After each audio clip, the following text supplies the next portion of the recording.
You're listening to the OverFunctioning Leadership Podcast Brumble, leaving you with a fun fifth Tuesday's food for thought. Hello, and welcome to a Brumble. I am Zac. I'm Alex. Zac, what is a Brumble, sir? Yeah, so the Brumble is our OverFunctioning Leadership brain rumble, which really just seems like bad branding to me. Yeah. And how often are we going to have these things? I think we have them every April Fool's Day. No, fifth Tuesday. Fifth Tuesday, but that's going to be changing a little bit, right? Yeah. So after the week of this release, we're actually removing everything except for the main OverFunctioning Leadership podcasts from our podcast, which they'll still be available and produced, possibly, but only on YouTube. Only on YouTube. I'm acting like I don't really know this. Wow. It's like you're the guide to this story, which they would understand if they watch our Zammers. Exactly. What are Zammers again? Zammers are Zac and Alex's movie reviews. Oh, it sounds like that's going to be moving to the YouTubes as well. Yes, it will. And if you have a suggestion for a movie, please let us know. I know somebody out there wanted us to do the Emoji Movie. They have yet to send me a message yet, but we'll pretty much watch anything. As long as it's, R or below, if I can phrase it that way. Yeah. So, and it's in good nature. So, Yeah. We don't like scary movies. I think there was a movie named Rubber a while ago. It was about a psychokinetic tire that blew stuff up, or I don't know. We'd probably watch that if someone recommended it. Or the one, what's the one on YouTube that's like called the Cube or The Room? The Room. I've seen The Room. It is so bad. I thought you were talking about the Selena Gomez movie that's on YouTube Red right now. Oh, yeah. No, that's not what I'm talking about. No. Anyways. Anyway, neither here nor there. Here nor there. So this Brumble, what the heck are we talking about? So at this brain rumble where we just sort of vomit everything out, I think we're talking about the OF origin stories. This is no OO meeting. This isn't an overfunctioning origin story. Yes. But it actually is. It is. It is an OO, the of origins. Origin. So now, I don't believe we can have the wherewithal or knowledge to know when overfunctioning started. On this planet. Yeah, I imagine it was rather early. Yeah. And as we know, Bowen's theory is very based in an evolutionary-esque sense of thought, with the fact that biology is common to us and other organisms. And so in the same way that we draw closer to and farther from one another, that is the same for us as it is for animals. And so, really, where did it start? So, well, if we say we're animals here, let's say we're chickens. Roan chickens. We're not doing the chicken or the egg thing, are we? Well, kind of. So if you were, let's say you're an egg. I'm always a chicken. The egg. Always the egg. I'm the hen for whatever reason. In this case, this example, not in real life. Thank you. So if I'm the hen, then I would overfunction for my egg. Because otherwise, and let's say you were a chick then, you hatched at some point, right? Yeah. With 3 legs for some reason, I'm not sure why. I would need to take overfunction for you because you are a wee child. There's a natural anxiety built into that system. Yes, and so I have to overfunction for you. And this we do this for babies and stuff too because we don't want them to die. Yeah, you can't just really leave them alone. No, you can't. They can take a beating. You can drop them once or twice, I think. I don't know what the box says, but after that, you really gotta be careful. Yeah, you really gotta lock it in there. You can't just have a baby like you and be like, I just really need you to be more self-differentiated. You can't just stop crying. Could you please change your own diaper? Yeah, you can't say that to most babies, But, I mean, not everyone can be like me. Check out the Trish Stahl chat session to learn about my past. It's another side to the origin story. And I do like how we're 5 minutes in now and yet to actually talk about the origins. So, this is what you get when you listen to a Brumble, just letting you know. We have done some demographics on our Brumbles, and they really hit home with that. Freshman guy. High school freshman, not college. Somewhere the freshman to junior range of high schoolers. Somewhere around or after puberty is really where we're hitting hard. So, anyways, okay, the of origin story. So, Alex, let's just ask this question: where did you start to overfunction, and why is it so important? Okay, so as I make these rapper hand motions, yes, I don't know why you're doing that. Trying to think real hard. I'm a little scared. Yeah. So, I mean, for me, it started with. We're going to go back a little bit further. So I've known Zac we've known each other for like 10 years now. Yeah, 4 years in high school, 4 years in college, and I've been out of college for 2.5 years. So we're 10 and a half? Yeah, somewhere in there. And then so I was actually Zac's youth group leader, Bible study leader, and we had a great... small cult. Yes, we definitely... And like, we laugh and joke, but... Literally, it was a small cult. I don't even know what else to call it. It was a very strange time. Have you ever seen the Butler in the Spider-Man movies? Which Spider-Man was it? I think it was Spider-Man 2. Yeah, I think it was the Spider-Man second 2, one. the one with the trilogy, right? The OG Spider-Man. And yeah, the Butler couldn't say his lines right in the bloopers, and so we didn't worship him, but we came really close. Yeah. So, like when he passed away, we like gave him flowers and stuff. And but don't worry posted about on his obituary page on the internet. Yeah, we had a lot of strange things. Anyways, so I've known Zac from that time. We connected on a weird stage and like whatever, and so we were both strange people, and we just thought, oh, this will work out. So like, anyway, so we've been together, and then when I started out at Stowe Monroe Falls High School, I think I met John the first day, and John was like, I think we'll be friends. Like, we didn't, like, discuss this, like, our first time, but it just seemed like there was a connection. There was a little sprinkle in his eye.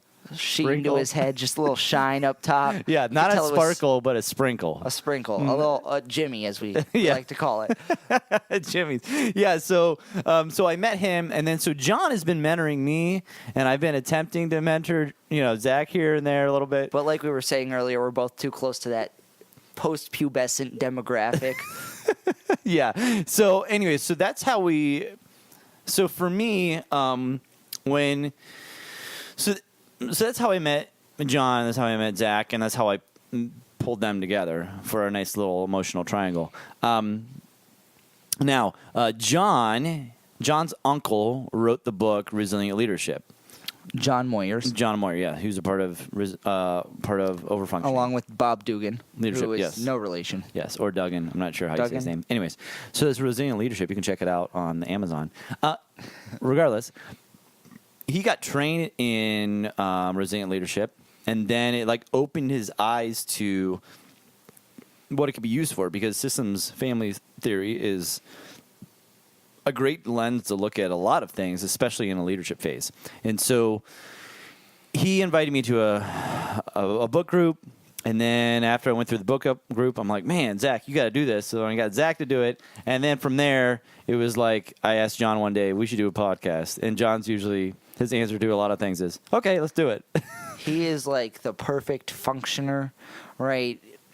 I think, as far as I know him, he's not he doesn't really overfunction. Yeah. He's way closer to underfunctioning. And so I think he would admit to that. Seems as like he just went along for the ride. Yeah. So he's been along this ride for a while now. And he kind of even jokes about it. He'll like just show up as we set everything up. Yeah. So, anyways, so that's how, as far as the origins go, just the basics going there. So Zac, kind of tell me like what kind of laced you in and roped you into this whole Bowen family systems theory. Like what really caught you on it? Yeah. So I'll start from the same point you started.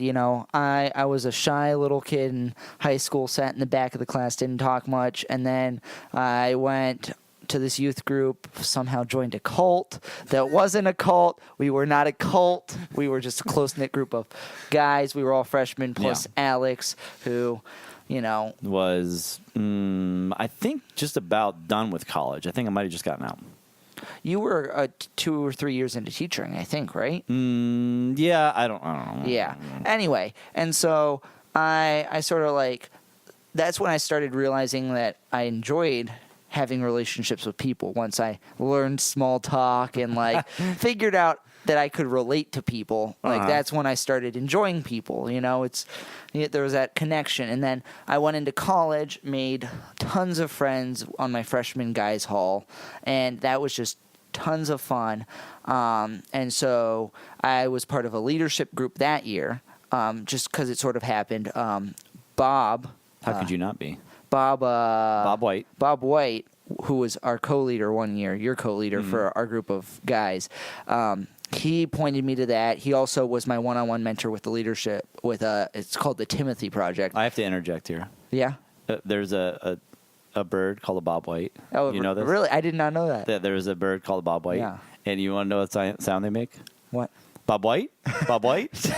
Do they really? Yes, they do. Is this real? Yeah, this isn't like a John Moyer's word. No, this is not at all. Huh. Remember, I'm a biology teacher, so you can yeah. trust everything I say. Everything. There's not a single falsehood. Yes. Okay, sorry. Anyways. That's another side note. Do you think you have this magnetic pull with other bald men who just because John, Bob, Tim Scarcella didn't really meet that. No, he didn't. No. Anyway. Yes.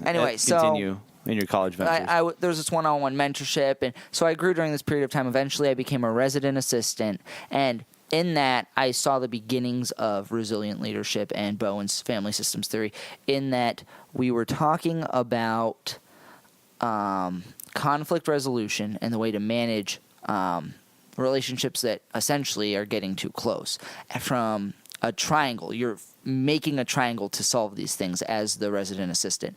And we went from that to mapping relationships on the halls to see what groups were with what groups and how to best influence those groups and meet their needs. So it was very intentional. And I went from that to reconnecting with you after college because I sort of fell off the grid. Yeah. And from there, you put me in this group where I was shown the light, where John walked us through this book, and this family systems theory really just presented a clean perspective of how to see generalities in the way that people relate to one another, such that you can look at the specifics and see the underlying emotional processes that really help you to manage and just understand them. Yeah, it's for me, I mean, a lot of things, same things you're saying, it's given me a chance to really, I mean, I've stated this I think a couple of podcasts ago about what my foundational guiding principles are, and it's for me to love God and love people. And so that is who I am to a T. And so it's allowed me to understand people more from a standpoint of humbleness, but also of curiosity. So I can be like, man, okay, maybe there's a reason why they reacted to me this way, and maybe it's not all about me. And so let me think about what's going on to why they made that reaction. It must something probably from their family anxietal system. And so, and I don't mean to lump it all in the same thing and be like, well, it's all because their family, but a lot of it comes from that familial system, that nuclear family. And I, like I've said before too, is just my background is meeting with, I've gone to different counselors, I've gone to psychologists, and every time I go, it's about my family. It's not, they don't really go anywhere else. So we'll go different variances and different discussions, but it all comes back to talking about my family every single time, because there's so much inbred anxiety that stems from that. You're grown in that. It's yeah. From a biological perspective, I take some seeds and I toss them, they're going to grow in the most fertile soil. You can't just plant them in water unless it's some sort of lily pad. Oh, boy, you talking about biology. Interesting. Yeah.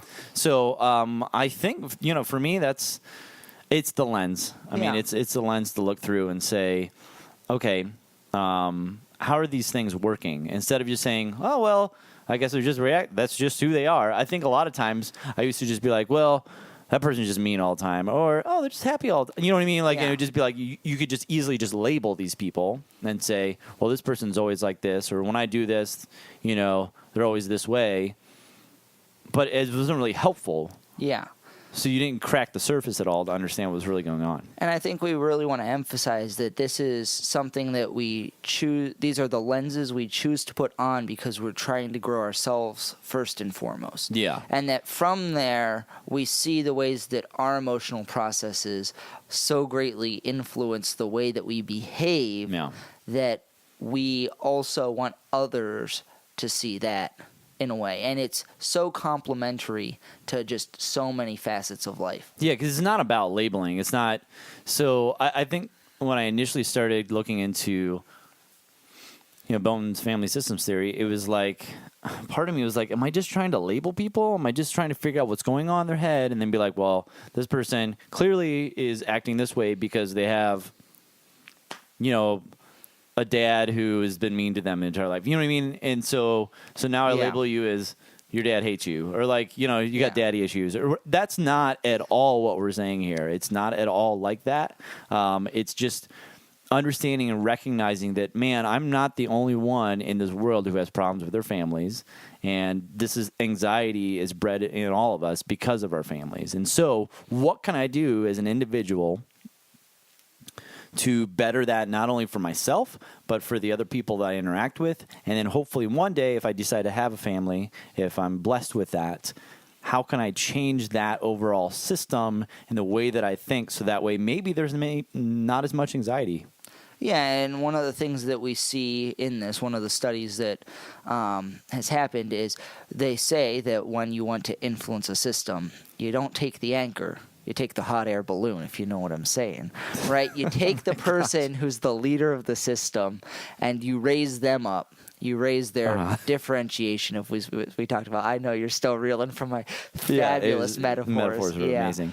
You just pull that person up, and from there, the system around them will function better. And I think that's interesting because we want to be some of the best functioners in our system. Yeah, and even in your metaphor of the hot air balloon, even goes for the point where it's seeing the leadership in a new way, or seeing the system. So the hot air balloon goes up, and you can actually see what's going on in the system around you. So whether it's at your home or at your work, you can actually see from above and kind of pull yourself out of it and say, what is going on around here? How are people interacting with each other? So speaking of seeing things in a new way, if you were to recommend someone to see the light of Bowen's theory, not to be an Icarus and fly too close to the sun, but rather rise up to look down at the plebes under them, right? How would you do that? What would in seeing how you've gotten to Bowen's family system, Bowen's theory. What would you recommend someone to do if they're interested in starting this journey? Oh, man. You know what? I probably listen to this podcast. Oh, this podcast. What podcast is that again? This is the OverFunctioning Leadership podcast. In addition, I would say, obviously, reading Resilient Leadership, Roberta Gilbert has a lot of books that are a little bit simpler. Is she the one who has the blogs too? Yes. Yeah. I believe so. And then, Israel Galendo is also really good. And then once you get through all that and you decide you want to put on your big boy pants or your big girl pants and read something that's got like real teeth to it, you're eating a sandwich of leadership, go ahead and read Ed Friedman's A Failure of Nerve. You can't start there. But the introduction changed my life. I'm not that much farther out of it, but it changed my life. So those are the things I would say. And then, we're actually going to start a website here. Whoops. Out of the bag. Spoilers. Yeah, so we're going to be doing that here in a little bit and be putting different articles up, trying to connect all those different dots that I just talked about into an article form. So I know, like, right now I'm prepping to talk about reactivity. Yeah. And so those are the things I would say. What would you say? I would just hit hard on the Resilient Leadership by Bob Dugan and John's brother, Jim Moyers. Right? It's his uncle, Jim Moyer. Why do I always think it's his Bob brother? Duggan or Dugan. I was in the group with his brother, though. He's a swell guy. Yeah. Yeah. It was funny seeing the functioning flow from brother to brother as if a torch handed off. Anyway, that's neither here nor there. But really, Resilient Leadership was so easy to digest. I really recommend the group setting. I don't know how you get that if you're not in Northeastern Ohio. It's in narrative form, too. That book is in narrative form. That's what made it so good. So, like, Roberta Gilbert and all the other stuff is not so much narrative. Resilient leadership is helpful because it's in a narrative form. So what we're talking, there's a story behind the entire thing. It's literally this guy based off of, I think, Bob. Yes. Mm-hmm. And it's the story of this guy who's... No, I think it's Jim. Jim. Yeah. One of the two. Bob's name is first, though, right? Yeah. I don't know. That's not important either. We're just...